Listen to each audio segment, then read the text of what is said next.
Alright, so in this video I'm going to show you guys how to do a history mystery. So my first year teaching, I found a website called MrRoten.com, and I found these cool lessons called history mysteries. However, I never really knew how you were supposed to set them up.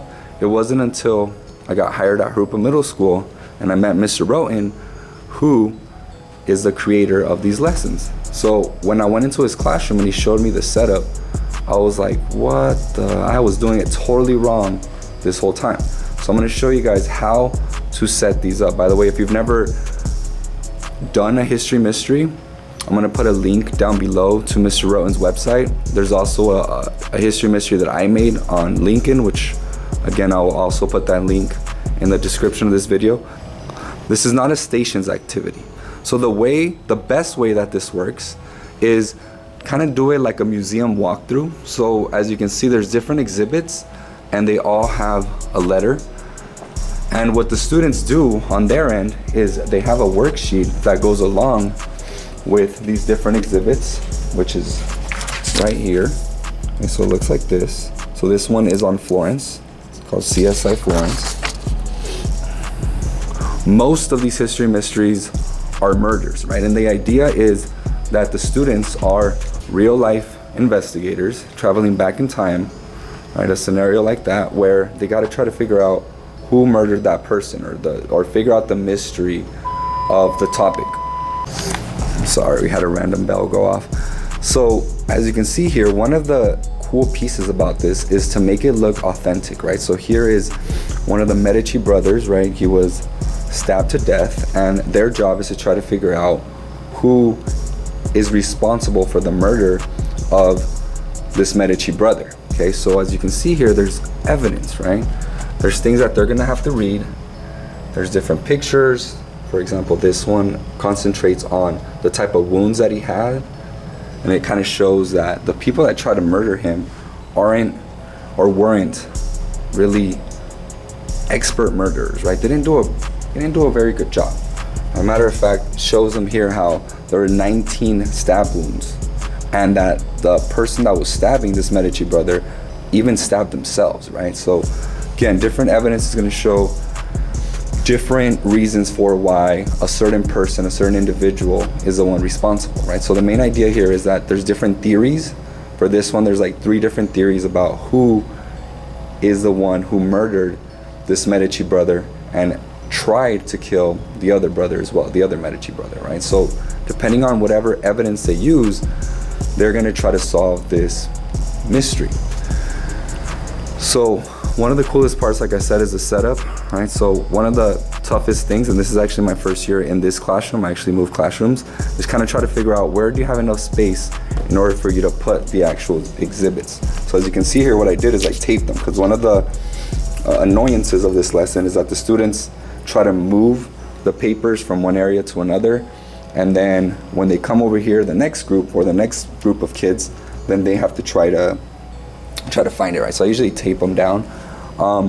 Also, not for this one, but for other history mysteries, there's also different types of evidence that makes it look a little more realistic. So anything you can do to make it look a little more realistic, like right here we have like a dirty old note here. This is for the Lincoln one. This is for the assassination of Julius Caesar, right? And you can see here that it has some blood stained, right? And the students always ask, right, is this the real note? And so you put it in a little case and it looks really fancy, looks really cool. So that's kind of the idea, right? Using real or objects, artifacts that make it feel very real. So now I'm going to show you guys a little extra that I put into this lesson. Now I usually do this for the Black Death history mystery, but this is actually for my 8th graders. We're doing a little review of 7th grade because they never got to do this lesson. So I'm actually doing it for this Florence history mystery, this Medici history mystery. So this is kind of what it looks like when they're going to come in, when they come in. So it kind of, again, makes it feel realistic, right? It's nighttime. There are these investigators. I put black lights, as you can see here, to kind of make it glow a little, right? Just give it that extra little feel. And I bought these little, gosh, what do they call, like little electric candles? I don't know what they're called. They're pretty cheap, and again, it's kind of cool because then they gotta walk around with them in order to read the different evidence that they're gonna gather, right? I really love history mysteries because they really hit on all those history skills that we're trying to teach our students, right? We teach in this lesson, there's corroboration because they look at multiple pieces of evidence. They also, at the end, they make argumentative paragraph explaining who is the one responsible for the murder, in this case of the Medici brother. And again, they're gathering evidence, they're making arguments, and it just feels really cool, right? And as soon as they walk into the class, they already know, ooh, today we're doing something different, right? Something unique. Also at the beginning of the lesson, there's also an introduction video, which again is also in that link that I'm gonna give you guys, that kind of hypes up the lesson, that adds to the mystery, that gets them thinking about what happened here. Also, there's 2 exhibits that are actually videos, and again, all that is on the website as well. So yeah, it's a very, very cool kind of setup. If you've never done a history mystery, I highly recommend it. You know, it doesn't take much. I know it looks like a lot of setup, but all you need to make it go that extra mile, you know, get some caution tape from Amazon, you know, some chalk. By the way, it's very easy to remove after you're done. You literally just rub it with your foot and it goes away, okay? So again, highly recommend you guys trying out history mystery.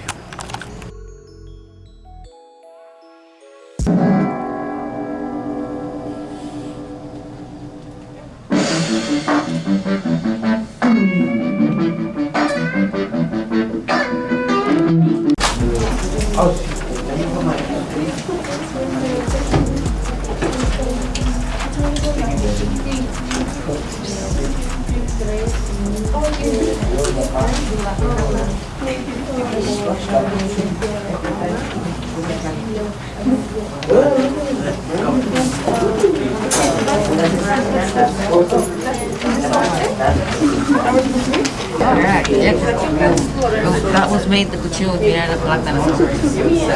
That's all you can do. Entonces el que lo mató tenía dinero. Silver, steel blade. El que entonces el que lo mató tenía dinero.